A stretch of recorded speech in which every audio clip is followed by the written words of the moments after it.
اعوذ باللہ من الشیطان الرجیم بسم اللہ الرحمن الرحیم رب اشرح لی صدری ویسر لی امری واحلل عقدۃ من لسانی یفقہوا قولی۔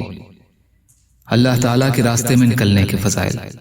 حضرت فضالہ بن عبید رضی اللہ تعالیٰ عنہ فرماتے ہیں کہ رسول اللہ صلی اللہ علیہ وسلم نے ارشاد فرمایا، اللہ تعالیٰ کے سب سے زیادہ قرب کا ذریعہ اللہ تعالیٰ کے راستے میں جہاد ہے۔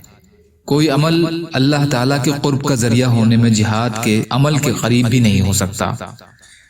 بخاری فی التاریخ جامع صغیر۔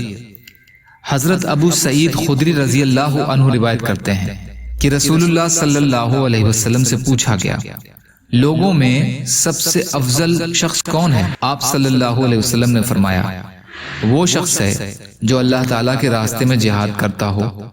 لوگوں نے پوچھا کہ پھر کون؟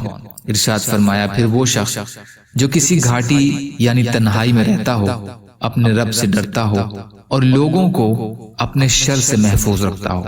ترمذی۔ یا اللہ ہم سب کو کہنے سننے سے زیادہ عمل کی توفیق عطا فرما۔ یا اللہ جو مظلوم ہیں، پریشان حال ہیں، بیمار ہیں، قرض میں ہیں، بے روزگار ہیں، محتاج ہیں، ان کی مدد فرما۔ یا اللہ ہم سب کو اپنی استطاعت کے بقدر اپنا حق ادا کرنے والا بنا۔ یا اللہ جو دنیا سے ایمان کی حالت میں چلے گئے ان کی مغفرت فرما۔ یا اللہ ہم سب کو اپنے حلال میں دیجئے، اپنے حرام سے بچائیے، اپنے غیر سے بے نیاز کر دیجئے برحمتک یا ارحم الراحمین۔ لا الہ الا اللہ محمد رسول اللہ۔ السلام علیکم۔